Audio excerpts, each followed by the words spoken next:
Hello, I'm Fast Lawyer. I'm with Oculus Rift Reviews. Today we're going to review and play Time Machine VR, a game by Minority Media Incorporated, released on the Steam store for the HTC Vive and the Oculus Rift.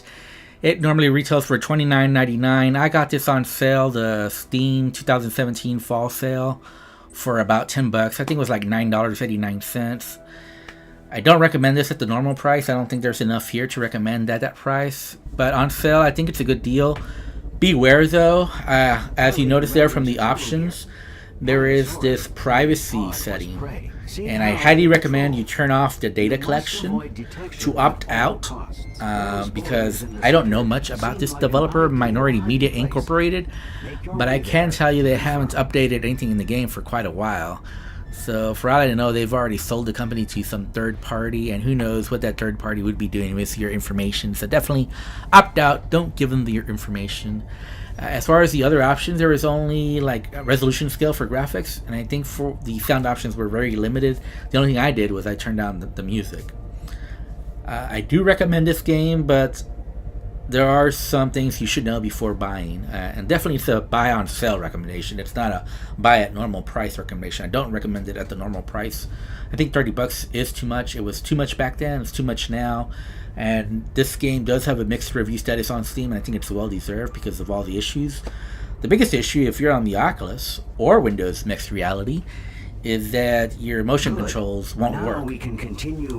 I was using an Xbox One controller to navigate the sub, so I can confirm the Xbox One controller does work. I don't know if other gamepads will work as well, but I can tell you for sure your touch controllers will not work. You can read the Steam forums and see lots of people saying, hey, this game won't work for me. Well, duh, your touch controls don't work. You gotta use the Xbox One controller. I think motion controllers only work on the HTC Vive. However, I think it's the same as using the gamepad. I don't see how touch controls would have been implemented in this game. I think you only use it to use the motion controllers as a gamepad. So you might as well use the Xbox One controller. I don't think you're missing out on anything by using the Xbox One controller. I think that's really the best way to control the sub, especially since the controls are a little clunky. I mean, you get used to it, so it's not too bad in the end. I got used to controlling the sub, so it wasn't too bad. It did go a little too slow, but it wasn't too bad. So I'm not gonna say they were horrible. You know, you're going so slow but you're happy at the end because you're not going as fast as you like, and there's not like a turbo option where you can just speed through certain areas. The bad news is that the reason for that is because the areas you're exploring are usually a little too small, and so I'll get into that in a bit. So this game does have a story. It's a pretty thin story, however. Basically what happens is a prehistoric virus gets released. Now, it's due to like global warming where the ice melts, and this prehistoric virus is released, and it has a catastrophic event on Earth, and lots of people are dying. And you're like this new pilot, so you get tasked with collecting information. So they send you back to prehistoric areas to find the origins, the genesis for this virus, to help the scientists find a cure for this virus that's really crippling the Earth's population right now, really destroying it. And so you're under time pressure. You gotta collect data from these creatures to hopefully find a cure. Really, that's all just a gimmick. It really is a gimmick, and it feels like a gimmick. It's just a reason to explore these 4 underwater areas in prehistoric times, although that's cool to me because that's something that I want to do.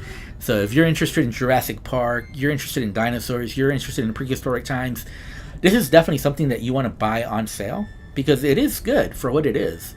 And the 3D models for these prehistoric creatures are really good. I like the models, I like the animations, and I like some of the ideas that are done here, some of the tasks that you're given, like this one here where you're getting up close to the eye of this creature to scan it. So I thought that was pretty cool. And you do stuff like that, like others use bait.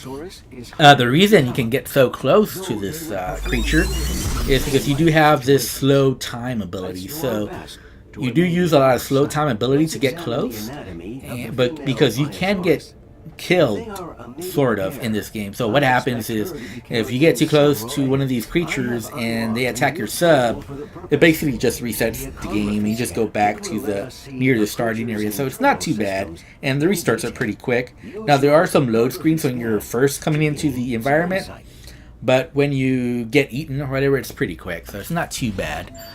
You use different tools as you go along, and does keep the tasks from being fresh. I don't know if that's the right word, because these tasks never really feel very meaningful. They're pretty menial tasks, but the little change-ups do keep it somewhat interesting and keeps you going along.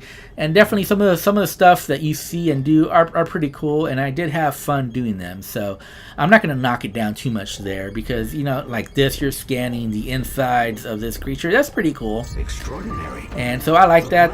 Now the sub that you're in, you know, it never really feels like you're in a sub, just because it's just not very detailed inside of that sub. And you look down, you see your feet. Look around, you see your arms on the joysticks. But it's okay. It doesn't interfere with your job, which is to explore and find these creatures and scan, photo, bait, anything that you slow time, whatever you need to do to progress the story and enjoy the visuals, which is really what this game is all about, the visuals and enjoying the little tools to help you with your underwater exploration. Overall, I did enjoy this game, but one of the things I didn't like was how small the world felt. So there's 4 major levels that you explore. There is an introductory level as well, and there's like this glossary area. But the 4 levels, the 3D environments, felt too small, too contained. There wasn't a whole lot of detail in these environments. I'd like to see more flora, more fauna, more vibrant world, and it really feels mostly barren most of the time that you're exploring, except for these few creatures that you're looking for that are near the area. I did enjoy this game. I do recommend it, but it's definitely a buy on sale recommendation. Even at $10, I feel like I barely got my money's worth. It took me about 100 minutes to finish the story. Now that's only 63%. They actually want you to go back to 100%, but I really don't feel like doing that. Although it is nice that once you finish the game, you can go to any level, so you can share it with friends and family. So again, buy on sale. I'm gonna give this a 6 out of 10. It's good if you're into this stuff. And I'm Fast Lawyer. Thank you for watching. Have a wonderful day. Goodbye.